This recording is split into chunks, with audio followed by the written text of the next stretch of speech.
Hi, എന്റെ പേര് Johnny. ഇന്ന് ഞാൻ നിങ്ങളോട് കേരളത്തെക്കുറിച്ചൊരു കഥ പറയാൻ പോവുകയാണ്. പണ്ടുകാലം ഭൂമി മുഴുവൻ രാജാക്കന്മാരുടെയും യുദ്ധങ്ങളുടെയും ശബ്ദമായിരുന്നു.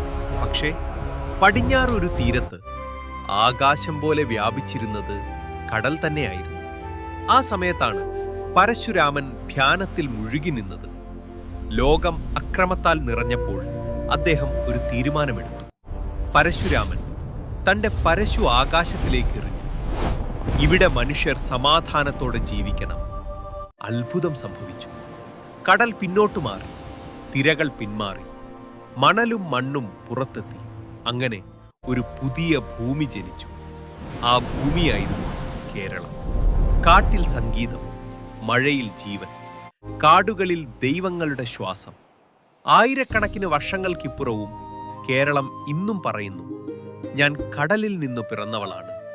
പരശുരാമന്റെ അനുഗ്രഹമാണ് എൻ്റെ ആത്മാവ്. ഇതാണ് കേരളത്തിന്റെ ജന്മകഥ.